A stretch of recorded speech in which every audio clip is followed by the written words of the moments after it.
Vive Despierto presenta La Alquimia Suprema. Volumen 2.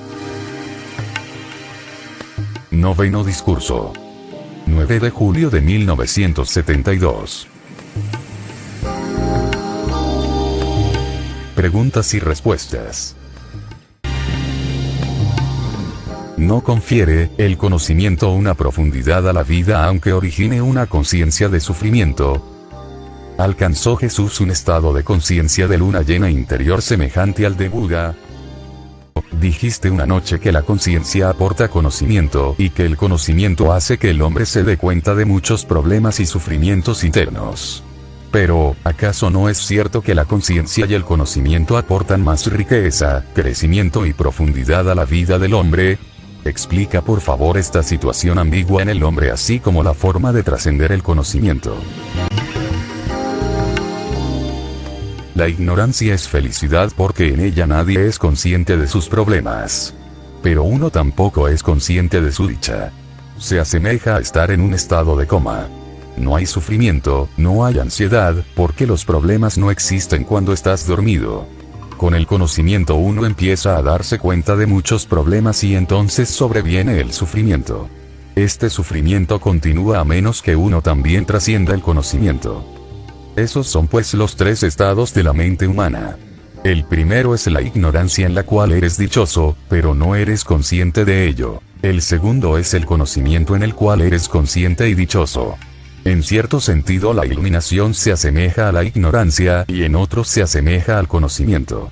En cierto sentido se parece a la ignorancia porque es dichosa, y contraria al conocimiento porque no contiene sufrimiento. En otro sentido se asemeja al conocimiento porque hay conciencia y es distinto de la ignorancia porque la ignorancia es una absoluta ausencia de conciencia. La iluminación es gozo consciente. El conocimiento es un camino, un viaje.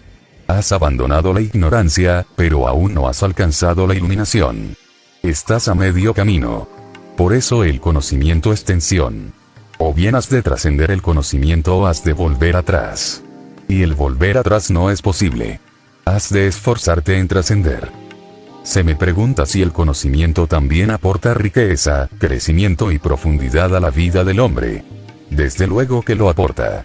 Aporta riqueza porque cuando te vuelves consciente, con la conciencia que se expande, tú te expandes, con la conciencia que se ensancha, tú te vas ensanchando más y más porque tú eres tu conciencia. Cuando eres ignorante es como si no existieras. No sabes que existes. Existes, pero no hay profundidad, no hay un peso específico. Con el conocimiento comienzas a percibir tu ser multidimensional, y la riqueza la aporta al sufrimiento. El sufrimiento no es algo contrario a la riqueza. El sufrir te enriquece. El sufrir es doloroso, pero el sufrimiento te aporta profundidad. Uno que no haya sufrido será solamente superficial. Cuanto más sufras, tanto más habrás llegado a niveles más profundos. Por ello un hombre sensible sufre más, y uno con menor sensibilidad sufre menos. Una mente superficial no sufre en absoluto. Cuanto más profunda es tu mente, más profundo es tu sufrimiento. De modo que el sufrir supone enriquecimiento. Los animales no pueden sufrir, solamente el hombre sufre. Los animales pueden sentir el dolor, pero el dolor no supone sufrimiento. Cuando la mente empieza a percibir el dolor y a reflexionar sobre él, a pensar en su significado y en la posibilidad de trascenderlo, entonces se convierte en sufrimiento. Si simplemente sientes el dolor, es algo muy superficial. Se ha observado que las ratas tienen un periodo pensante de unos 4 minutos. Son capaces de pensar en el futuro durante 4 minutos, y son capaces de pensar en el pasado durante 4 minutos. Más allá de esos 4 minutos no hay nada para ellas. Su espacio pensante tiene esa amplitud. En otros mamíferos ese periodo se extiende a 12 horas. El periodo de los monos es de 24 horas. El mundo que existía 24 horas antes en su conciencia desaparece, y el mundo que existirá después de 24 horas tampoco existe. Sus mentes poseen un límite de 24 horas, no pueden ir más allá. El hombre posee un periodo más amplio. Toda su vida, desde la infancia hasta la muerte, es su periodo y para aquellos que son más sensibles, el periodo es aún mayor. Son capaces de recordar vidas pasadas y pueden predecir sucesos más allá de esta vida, en el futuro. Con ello se gana amplitud, pero también sufrimiento. Si una rata no es capaz de ir más allá de los 4 minutos, sufrir por el futuro es algo imposible. Sufrir por el pasado es imposible. El mundo existe solamente en esos 4 minutos, de modo que si había dolor 4 minutos antes, ese dolor desaparece al cabo de 4 minutos. No se guarda recuerdo alguno de él. Si hubiera miedo en esos 4 minutos posteriores, no serían capaces de pensar en ello, no podría ser percibido, no podría ser observado, no. Con el hombre el sufrimiento es más hondo porque es capaz de ir hacia el pasado e imaginarse el futuro. No solamente eso, la mente es capaz de percibir el sufrimiento de los demás. Los animales no pueden percibirlo. Los animales superiores poseen ciertos rasgos que los inferiores no poseen. En los animales inferiores, si muere alguien perteneciente al grupo, sencillamente se olvidan de él. Lo dejan. La muerte no supone un problema. Ni pueden imaginarse su propia muerte, ni pueden imaginarse lo que le haya sucedido a algún miembro de su grupo. Es imposible. Es como si no existiera. Pero el hombre imagina, siente, contempla, su propio sufrimiento y también los sufrimientos de los demás. Con una mente más sensitiva incluso la simpatía puede convertirse en empatía. Estás sumido en un profundo dolor. Me doy cuenta de que sientes dolor, lo comprendo. Siento compasión. Pero si mi mente es aún más aguda, más sensible, puede que empiece a sentir el mismo dolor. Entonces, eso es empatía. Un día, Ramakrishna estaba cruzando el Ganges en un bote y de repente comenzó a gemir y gritar, "No me peguéis". Nadie le estaba pegando. Los que estaban con él eran sus discípulos, sus devotos discípulos. Le dijeron, "Pero, ¿qué dices? ¿Quién te está pegando? ¿Quién puede pegarte?". Las lágrimas caían por sus mejillas y decía, "No me peguéis". Todos estaban perplejos y entonces Ramakrishna les indicó la otra orilla en la que un hombre estaba siendo apaleado por una multitud. Luego les mostró su espalda. En su espalda estaban las señales de que había sido golpeado. Llegaron a la otra orilla y se acercaron al hombre que había sido apaleado. Le miraron su espalda. Se quedaron asombrados. Era un milagro. Allí aparecían las mismas señales que también aparecían en la espalda de Ramakrishna. Eso es empatía. Ramakrishna sufre en mayor grado que tú porque no tan solo es su sufrimiento. De una forma ciertamente sutil, el sufrimiento de la humanidad se convierte en el suyo propio. Siempre que se da una situación de sufrimiento, Ramakrishna sufre. Pero esto le confiere una profundidad a Ramakrishna. El sufrimiento en sí da profundidad. Por eso el conocimiento aporta sufrimiento y el sufrimiento da profundidad. Aporta riqueza a la vida.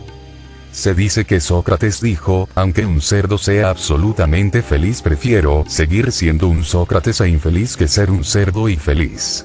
¿Por qué? Si un cerdo es feliz, sé un cerdo. ¿Por qué ser un Sócrates e infeliz? La razón es la profundidad. Un cerdo carece absolutamente de profundidad. Sócrates sufre, más que nadie, pero aún así prefiere seguir siendo Sócrates con su sufrimiento a cuestas. Este sufrir posee su riqueza. Un cerdo es algo pobre. Es parecido a esto. Alguien está en coma, inconsciente. No sufre. ¿Te gustaría estar inconsciente, en coma? Entonces no sufrirías. Si la elección que se plantea es esta, entonces eliges ser tú mismo, sea cual sea el sufrimiento. Dirás, prefiero permanecer en coma y sufrir antes que estar en coma y no sufrir, porque ese no sufrir se asemeja a la muerte. El sufrir está ahí, pero también una riqueza, la riqueza del sentir, la riqueza de la mente, la riqueza del vivir. Steinbeck ha escrito en alguna parte en su diario, es mejor haber vivido y amado que no haber amado en absoluto. Tensión también ha dicho, es mejor haber amado y haber sentido su pérdida, que no haber amado nunca. El amor posee su propio sufrimiento. En realidad una vida sin amor tiene menos sufrimiento. Por eso si eres capaz de soslayar el amor, te evitarás mucho sufrimiento.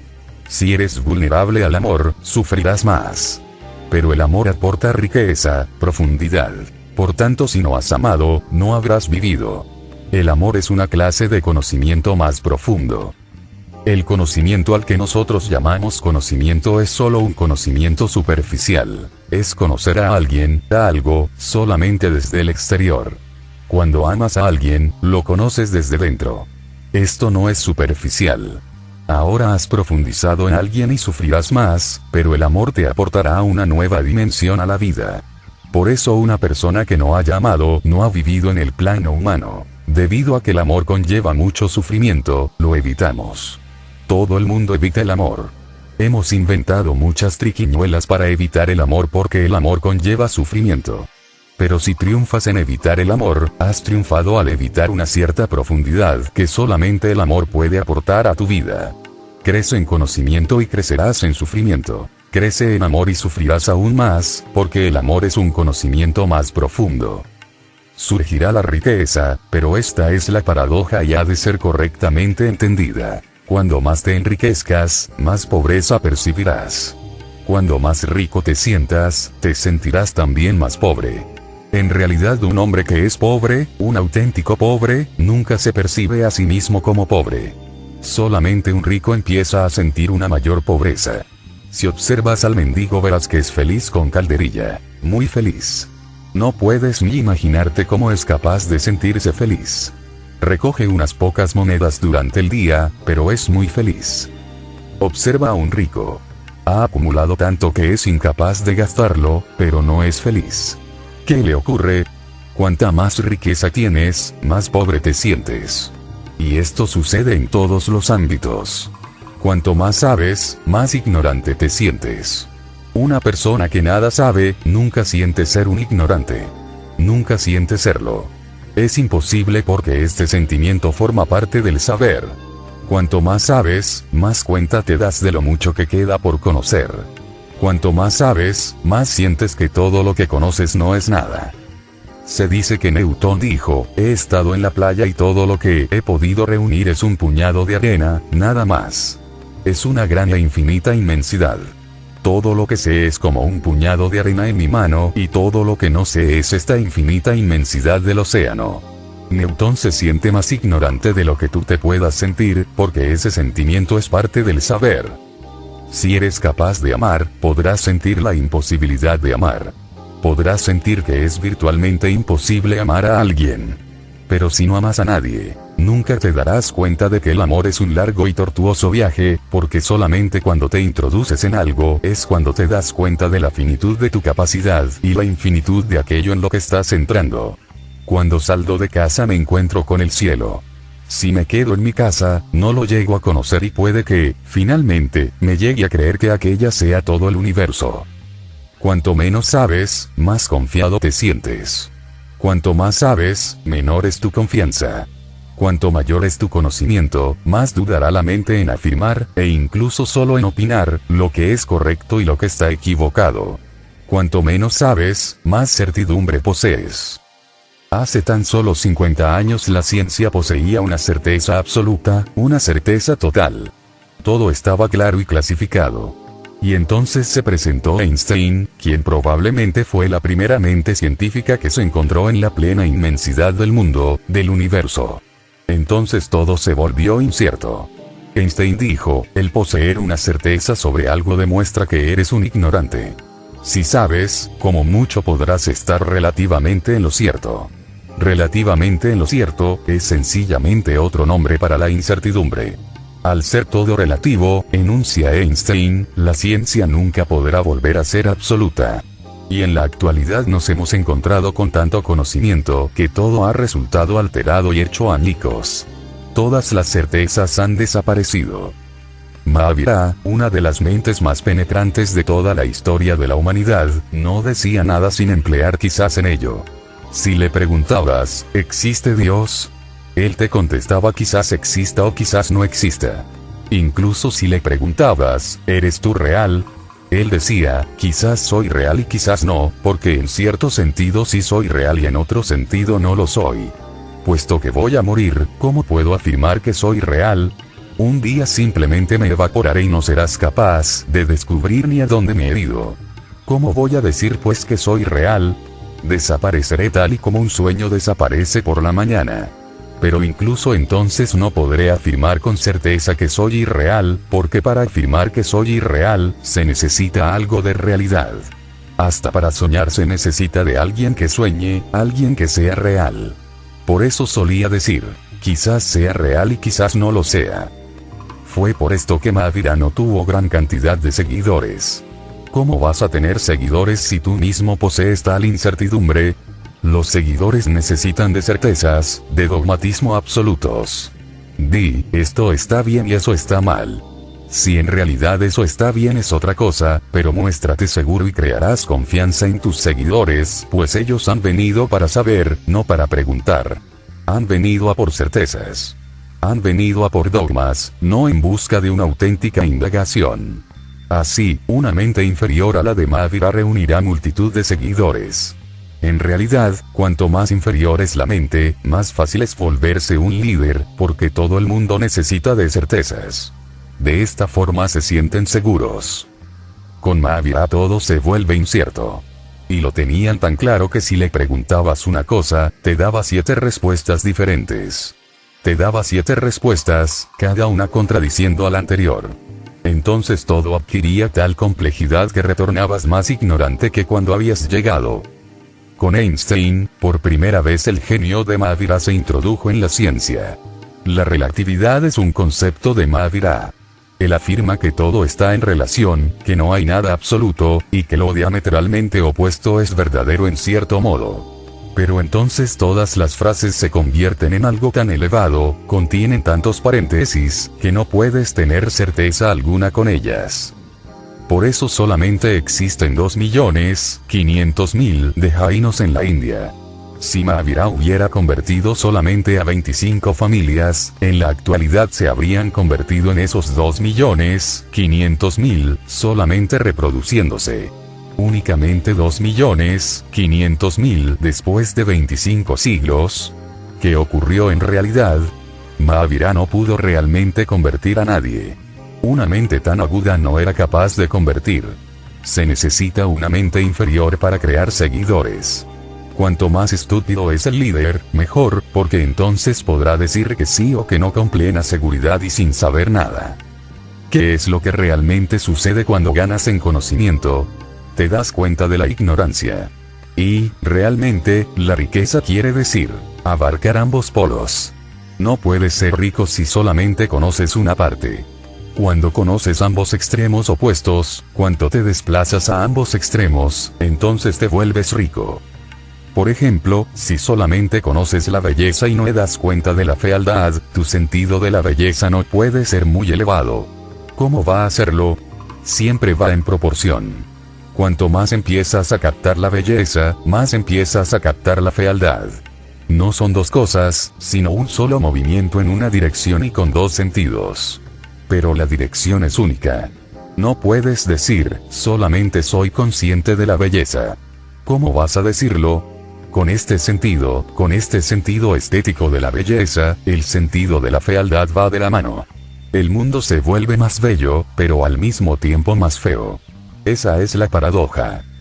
Empiezas a sentir la belleza del atardecer, pero también simultáneamente empiezas a percibir la fealdad que hay a tu alrededor. Si alguien dice, percibo la belleza del atardecer, pero no percibo la fealdad de la pobreza y de los barrios bajos, está, o bien engañándose a sí mismo o a los demás. Es imposible. Cuando un atardecer se vuelve hermoso, los barrios bajos se vuelven feos. Y, teniendo como contraste una puesta de sol, cuando contemplas los barrios bajos estás simultáneamente en el cielo y en el infierno. Todo funciona así y todo ha de ser así. Una cosa crea su opuesto. Por esto, si no percibes la belleza, no te darás cuenta de la fealdad. Si eres consciente de lo bello, serás consciente de lo feo. Disfrutarás, percibirás el éxtasis de la belleza y luego sufrirás. Esto forma parte del crecimiento. Crecer siempre implica el conocer los extremos que constituyen la vida. Por eso cuando un hombre se vuelve consciente, también se vuelve consciente de que no es consciente de muchas cosas, y por eso sufre. En multitud de ocasiones he observado, a las personas que acuden a mí para meditar.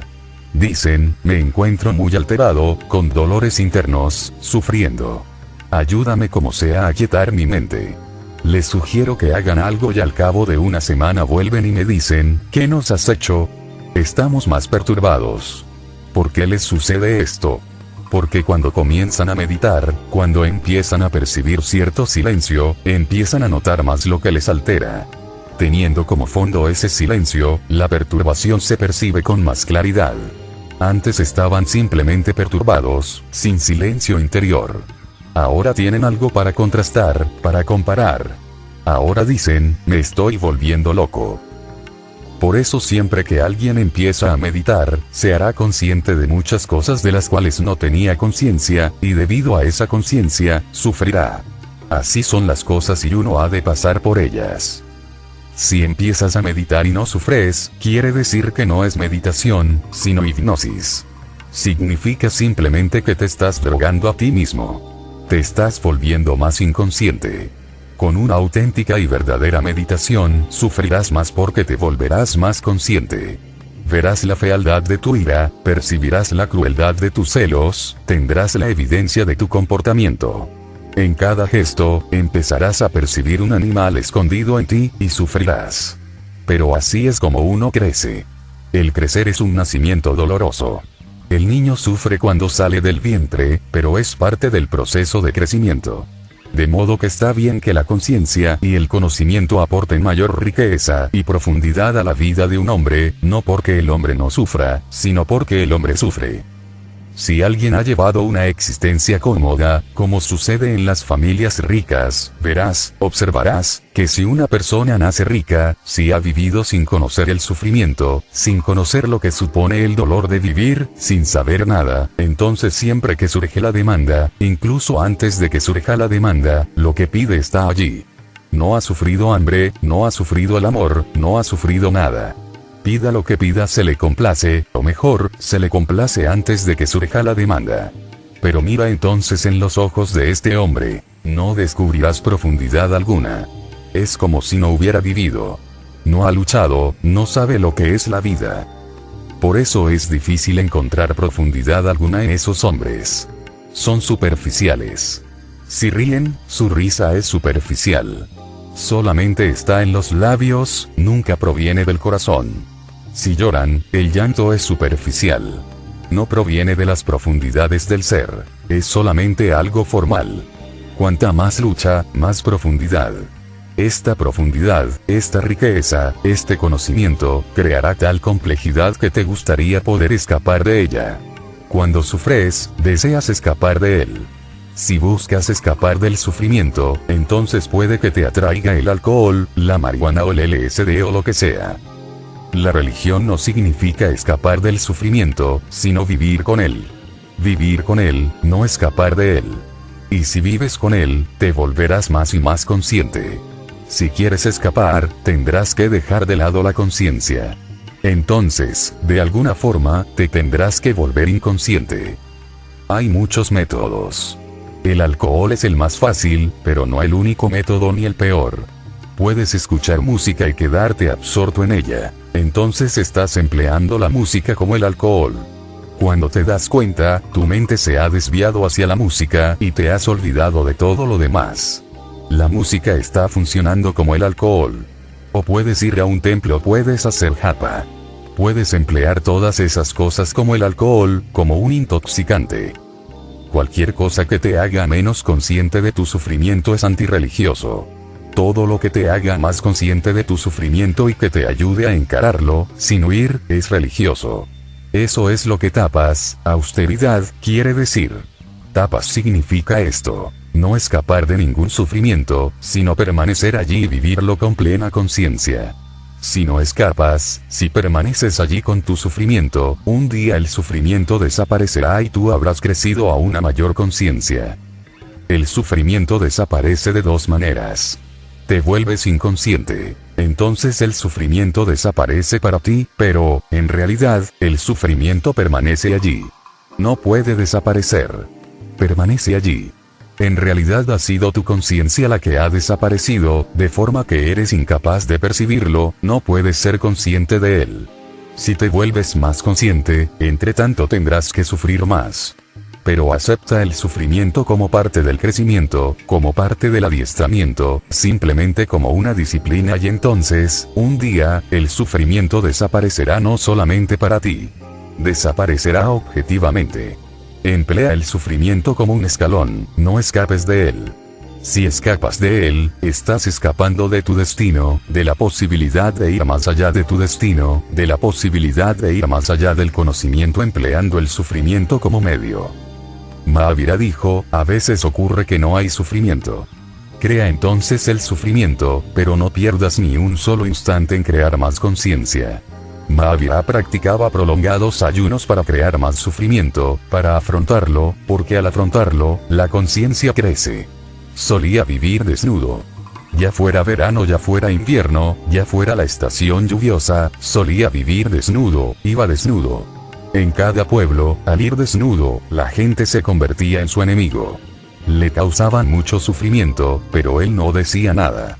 Durante 12 años estuvo en completo silencio. Si alguien le golpeaba, no decía nada. Uno podía hacerle lo que deseara, pero él seguía sin reaccionar. Esos eran sufrimientos conscientemente creados. Buda no concordaba con la ideología de Mahavira, pero incluso entonces Buda lo llamaba Matapasui, el gran ascético. Verdaderamente nadie puede compararse a Mahavira en el crear por sí mismo un sufrimiento consciente. ¿Por qué? Cuando eres capaz de vivir con el sufrimiento de forma consciente, creces, lo trasciendes. Realmente siempre que sufres tienes una oportunidad, así que empléala. Siempre que estés sin sufrir, resultará en definitiva que este periodo ha sido un desperdicio. Únicamente los instantes en que sufres son de utilidad, pero, desafortunadamente, tratamos de escapar al sufrimiento. Lo hemos estado haciendo durante vidas y más vidas. Haz un experimento, cualquier experimento, y observa lo que sucede. La noche es fría y estás en la terraza desnudo. Siente el frío, no escapes de él. Déjalo que esté ahí, y tú permanece ahí.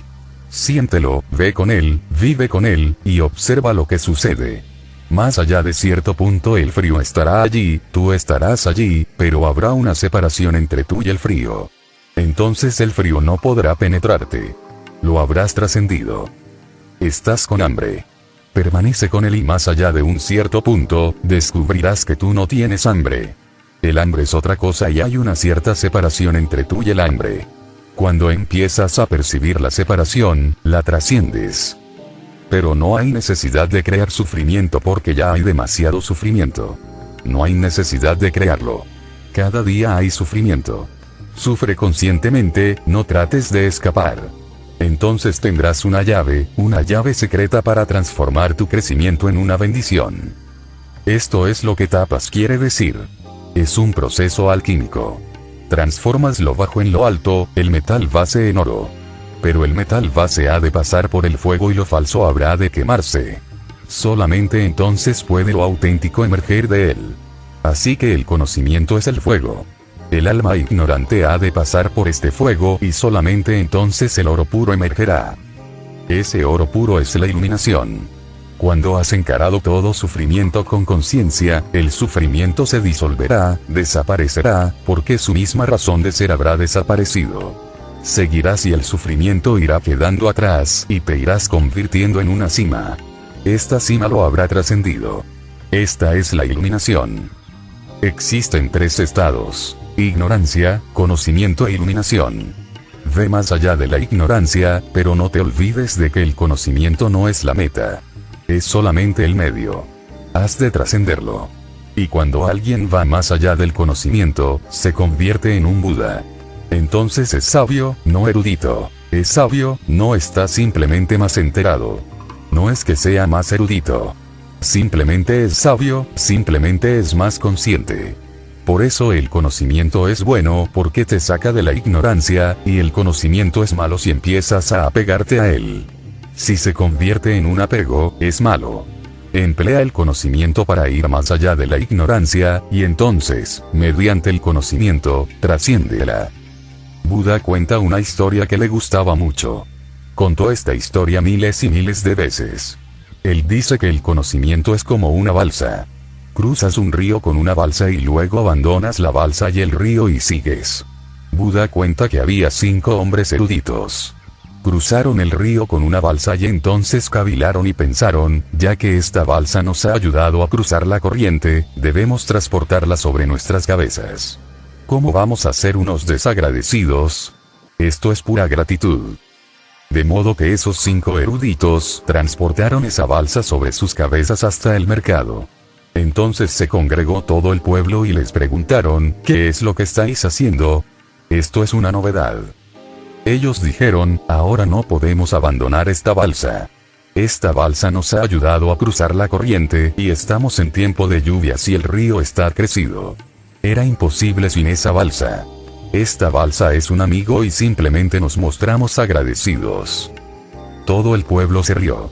Dijeron, sí, esta barca fue un amigo, pero ahora esta balsa es un enemigo. Ahora sufriréis por causa de esta balsa, ahora se convertirá en una atadura. Ahora no podréis ir a ninguna parte, ahora no podréis hacer nada. El saber es una balsa para ir más allá de la ignorancia, pero siendo así no has de llevarla sobre tu cabeza tal y como esos eruditos la llevaban. En realidad no es correcto decir la llevaban, porque la carga se va haciendo tan grande que no puedes ni moverte. Tira esa balsa. Es difícil tirarla porque te has salvado. Has cruzado la corriente y puede que tu lógica discurra así, si nos deshacemos de esta balsa, estaremos en la misma situación en la que estábamos entonces, antes de emplear la balsa. Esto suena lógico, pero no lo es, porque cuando no existía la balsa, estabais en una orilla del río. Cuando usasteis la balsa llegasteis a la otra orilla del río, y si os deshacéis de ella no estaréis en la misma situación de nuevo.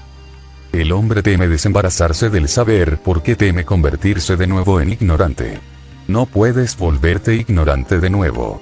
Uno que ha conocido no puede caer otra vez en la ignorancia. Pero si ahora se apega a su saber, no podrá tampoco ir más allá. Tíralo. No vas a regresar a la ignorancia. Ascenderás hasta la iluminación. Uno asciende hasta el conocimiento desprendiéndose de la ignorancia, y luego uno asciende hasta la iluminación desprendiéndose del conocimiento. Por eso es bueno enseñar conocimiento al ignorante, y es bueno enseñar otra vez otra clase diferente de ignorancia a los que poseen el conocimiento. Uno ha de volverse ignorante en una dimensión diferente, con una cualidad distinta, simplemente desembarazándose del conocimiento. Por eso es inevitable que uno alcance el conocimiento, pero luego no es inevitable el que uno haya de permanecer allí. Debes pasar por él. Es un deber, no lo puedes evitar, pero no te has de quedar ahí. Debes irte, alejarte del conocimiento. Esto es lo que significa. ¿Cómo alejarte de este conocimiento? Como dije, si te vuelves consciente del sufrimiento, lo trasciendes. Si te vuelves consciente de tu conocimiento, trasciendes el conocimiento. Ser consciente es la única técnica para trascender, sea cual sea el problema. Ser consciente es la única técnica.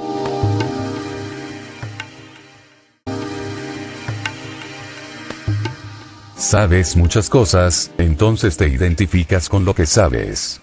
Si alguien niega lo que conoce o lo contradice, te sientes herido como si te hubiese negado a ti o te hubiese contradicho a ti. Tu saber es algo distinto de ti. Siente la separación. Tú no eres lo que sabes. En el momento en que percibes esto, que yo no soy lo que sé, entonces trata de ser consciente de ello. Sé consciente de que esto sé, esto no sé y eso que sé, puede que sea cierto o puede que no. No te vuelvas loco con ello, no te impliques. Sócrates solía decir siempre, por lo que respecta a lo que sé esto parece ser cierto, únicamente parece ser cierto. Y eso solamente por lo que respecta a mi conocimiento. Puede que no lo sea porque mi saber puede aumentar, puede que no sea cierto porque puede que solamente me parezca que es cierto. Entonces si alguien te contradice, no te sentirás herido. Al contrario, esa persona te está ayudando. ¿Por qué has de sentirte herido? Si alguien te dice, estás equivocado, te está aportando más saber, algo más, algo distinto. Si no te identificas, te sentirás agradecido. Si estás identificado, te sentirás herido. Entonces no es cuestión de saber, es cuestión de un ciclo egoísta. Entonces no es lo que ha dicho, digas lo que digas no es verdad. En realidad él ha dicho, tú estás equivocado. Lo percibes así. Si lo percibes así nunca podrás ser consciente de tu conocimiento. Sé consciente. Es algo que has acumulado, pero ha ayudado. Tiene su utilidad. Los budistas, la palabra de los budistas en para el conocimiento es upaya. Lo llaman solamente un instrumento. Empléalo, pero no te vuelvas loco, no te obsesiones con él, no te identifiques con él. Permanece en la distancia, permanece separado. Esta distancia, este permanecer separado es lo primero que es necesario. Y entonces sé consciente. Cuando estés diciendo algo, dilo con plena conciencia de que lo que dices no eres tú, sino solo lo que sabes.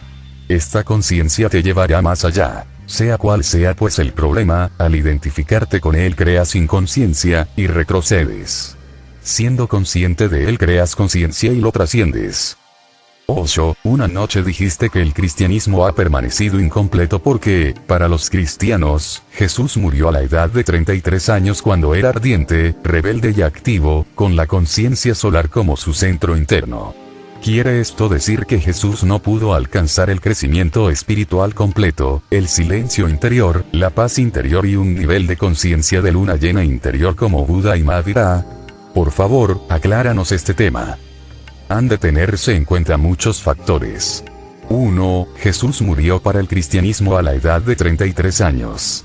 Recerca, para el cristianismo, porque en realidad él no murió, vivió hasta los 112. Pero esa es otra historia, sin relación alguna con el cristianismo, y murió como uno plenamente iluminado como Buda, Mahavira y Krishna. Esto es lo primero que ha de ser entendido. El cristianismo solamente dice esto, que él fue visto resucitado después de su crucifixión. Durante 3 días fue visto por algunos discípulos en unos sitios, y por otros en lugares distintos, y luego desapareció. Una cosa es pues cierta. Incluso el cristianismo cree que, tanto si murió como si no murió en la cruz, él fue visto durante 3 días después de su crucifixión. Ellos creen que murió en la cruz y que luego resucitó, pero entonces no dicen nada de lo que le sucedió a este Jesús resucitado. La Biblia guarda silencio. ¿Qué le sucedió a ese hombre que vieron? ¿Cuándo murió de nuevo? ¿Qué le sucedió pues a este hombre Jesús? La Biblia está incompleta porque Jesús desapareció de Israel. En Cachemira se encuentra una sepultura que se cree fue la de Cristo, su tumba. Él vivió en Cachemira, en la India, y luego murió cuando tenía 112 años. Al ser crucificado estaba entrando en el centro de la luna. En ese mismo día de la crucifixión. Eso es lo siguiente que hemos de entender. El Jesús de la Biblia no es como Buda, Mahavira o Lao Tse. No lo es. No te puedes imaginar a un Buda yendo a un templo y golpeando a los prestamistas. No puedes imaginártelo. Pero Jesús lo hizo. Fue al templo. Se estaba celebrando la fiesta anual. Muchas cosas estaban relacionadas con ese gran templo de Jerusalén. Asociado a él coexistía un gran negocio de préstamos. Esos prestamistas del templo explotaban al país entero. La gente acudía a la reunión anual y a otras celebraciones durante el año y obtenían dinero a un elevado interés, pero resultaba imposible ir amortizándolo. Lo perdían todo y este templo se iba haciendo más y más rico. Era un imperialismo religioso. Todo el país estaba sumido en la pobreza y en el sufrimiento, pero el dinero fluía automáticamente hacia este templo. Jesús entró en él un día con el látigo en la mano. Volcó los puestos de los prestamistas y luego empezó a pegarles. Creó el caos en el templo. No puedes imaginarte a un Buda haciendo esto. Imposible. Jesús fue el primer comunista y, en realidad, por esto pudo el cristianismo originar el comunismo. Los hindúes no podrían haberlo hecho, ninguna otra religión podría haberlo engendrado. Imposible. Solamente el cristianismo. Con Jesús esto posee una relevancia. Él fue el primer comunista, y era ardiente y rebelde. El lenguaje mismo que emplea es absolutamente diferente. Se enfada con una higuera. La destruyó porque él y sus discípulos estaban hambrientos. Profirió amenazas en un lenguaje que Buda nunca hubiera empleado. Los que creyeran en él y en su reino de Dios serían arrojados al fuego del infierno, al fuego eterno del infierno, y no podrían regresar. Únicamente el infierno cristiano es eterno. Todos los demás infiernos son castigos temporales. Vas allí, sufres, y regresas. Pero el infierno de Jesús es eterno. Parece injusto, absolutamente injusto. Sea cual fuera el pecado, el castigo eterno no tiene justificación, no puede tenerla. ¿Y qué son los pecados? Bertrand Russell ha escrito un libro, ¿Por qué no soy un cristiano? Y en ese libro una de las razones que argumenta es que Jesús parece absurdo. Bertrand Russell dice, si confesara todos los pecados que he cometido y todos los pecados en los que he pensado, pero no cometido, entonces a lo sumo, no me impondrías más de 5 años de prisión. Castigo eterno. Un castigo que nunca acaba. Jesús emplea el lenguaje de un revolucionario. Los revolucionarios siempre miran al otro polo, al extremo. Él le dice a un rico, y no puedes imaginarte a un Buda o a un Mahavira diciendo esto, que un camello pasará por el ojo de una aguja, pero un rico no atravesará las puertas de mi Padre que llevan al reino de Dios. No podrá cruzarlas. Esta es la semilla del comunismo, la simiente básica. Jesús fue un revolucionario. No se preocupaba solamente de la espiritualidad, sino de la economía, de la política, de todo. En realidad, si hubiera sido un hombre espiritual no hubiera sido crucificado. Fue crucificado porque se convirtió en un peligro para todos, para toda la estructura social, para el status quo. Pero no fue un revolucionario como Lenin o Mao. Desde luego, Marx y Mao son inconcebibles, si no hubiera habido un Jesús en la historia. Pertenecen a ese mismo Jesús, al Jesús de los primeros tiempos, al Jesús que fue crucificado. Era un hombre fiero, rebelde, dispuesto a acabar con todo, pero no era un simple revolucionario. También era un hombre espiritual. En cierto modo era una mezcla de Mahavira y Mao. Pero el Mao fue crucificado y el Mahavira permaneció con él. El día en que Jesús fue crucificado no solamente fue el día de la crucifixión. Fue el día de una profunda transformación interna. El día en que fue crucificado, Pilatos, el gobernador romano, le preguntó, ¿qué es la verdad? Jesús permaneció en silencio. Esto no era propio de Jesús. Era más propio de un maestro zen. Si analizas la vida previa de Jesús, quedarse en silencio cuando se le pregunta, ¿qué es la verdad? No es propio de Jesús. Él no era esa clase de maestro que permanece en silencio. ¿Por qué permaneció en silencio? ¿Qué ocurrió? ¿Por qué no habló? ¿Por qué fue incapaz de hablar? ¿Por qué se quedó callado? Él fue uno de los más grandes oradores que haya conocido el mundo, o, podemos afirmar sin dudarlo, el mejor. Sus palabras son realmente penetrantes. Era un hombre de palabras, no un hombre de silencio. ¿Por qué de repente guardó silencio? Estaba ascendiendo, camino de la cruz. Pero Pilatos le dijo, ¿qué es la verdad? Durante toda su vida estuvo definiendo exclusivamente eso. Durante toda su vida estuvo hablando únicamente de la verdad. Ese es el motivo por el que Pilatos le preguntó. Pero él guardó silencio. ¿Qué le había sucedido al mundo interior de Jesús? Nunca se ha dicho nada sobre ello porque es difícil hablar sobre lo que sucedió. La teología cristiana ha permanecido superficial, porque el mundo interior de Jesús puede ser únicamente interpretado en la India y en ninguna otra parte. Solamente la India conoce los cambios internos, la transformación interna que tuvo lugar. ¿Qué sucedió de repente? Jesús se encuentra a las puertas de la muerte. Va a ser crucificado. Ahora, toda la revolución carece de sentido. Haya dicho lo que haya dicho es fútil, haya vivido lo que haya vivido, está llegando a su final. Todo se ha acabado y debido a la proximidad de la muerte él debe ir hacia adentro. No hay tiempo que perder. Ahora no se puede desperdiciar ni un solo segundo. Debe ir hacia adentro antes de que sea crucificado. Debe completar el viaje interior. Él ha estado inmerso en el viaje interior, pero también ha estado inmerso en problemas exteriores. Y debido a esos problemas exteriores, no podía alcanzar ese frío punto que los Upanishads llaman el punto de la luna. Seguía siendo ardiente, fiero. En cierto modo, debió de hacerlo conscientemente. Hay una historia, Vivekananda alcanzó su primer Satori, su primer vislumbre de Samadhi, y Ramakrishna le dijo, ahora guardaré esta llave conmigo, no voy a entregártela. Te la daré solamente 3 días antes de tu muerte. Antes de que mueras, solamente 3 días antes, te será devuelta la llave. Se acabaron los vislumbres de Samadhi. Vivekananda empezó a llorar y dijo, ¿por qué? No deseo nada. No deseo todo el imperio del mundo. Entrégame tan solo mi Samadhi. El único vislumbre fue muy bello. No quiero nada más. Ramakrishna dijo, el mundo te necesita y hay algo que se ha de hacer. Y si entras en Samadhi no serás capaz de hacer nada. No te apresures. El Samadhi te esperará. Ve al mundo, esparce mi mensaje. Y cuando mi mensaje haya sido divulgado, la llave te será devuelta. Ramakrishna murió, pero esas no son llaves visibles.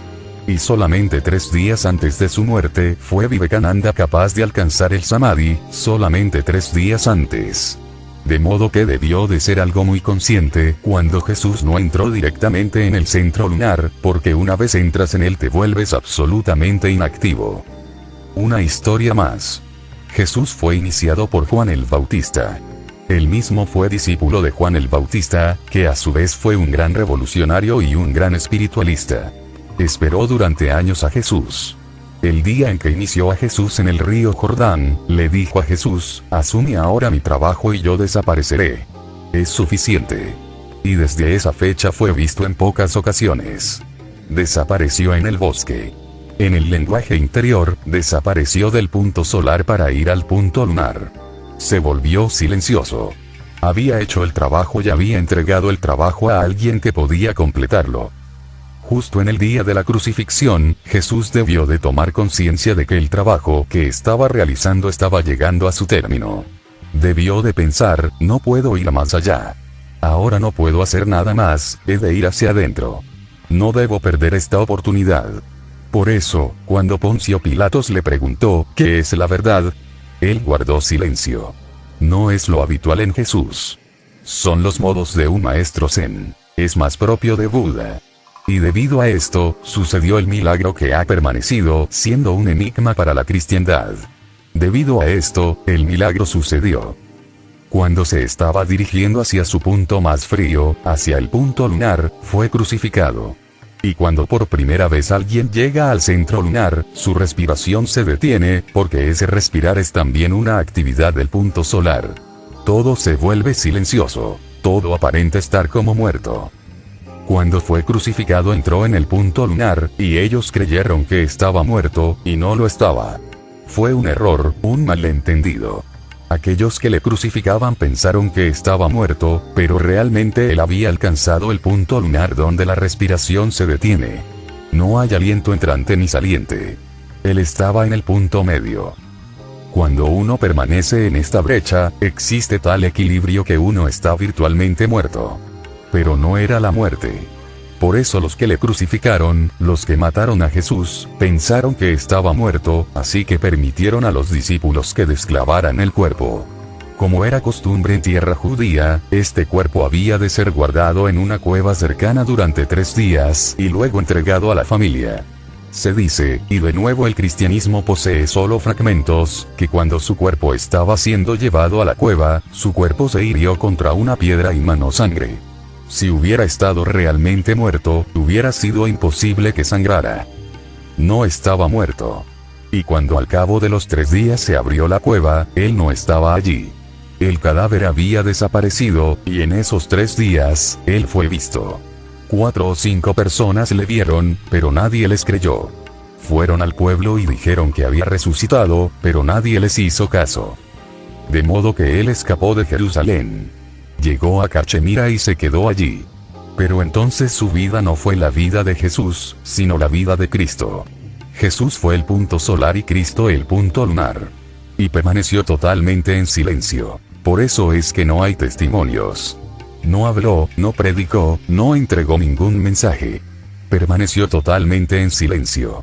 Dejó de ser entonces revolucionario. Fue simplemente un maestro viviendo su propio silencio, de modo que muy poca gente viajó para verle. Aquellos que se dieron cuenta, sin tener otra información sobre él, viajaron para verle. Y no fueron pocos, sino muchos. Muy pocos en comparación con el mundo, pero muchos en cierto modo. Y un pueblo entero se llegó a formar a su alrededor. El pueblo todavía se llama Belén. En Cachemira, al pueblo todavía se le llama Belén, concordando con el lugar de nacimiento de Jesús, y la tumba se conserva. La tumba de Jesús. He dicho que el cristianismo es incompleto porque conoce solamente el Jesús de los comienzos. Pero Jesús mismo murió como un hombre plenamente iluminado, como una luna llena. Suficiente por hoy. Video creado por Vive Despierto.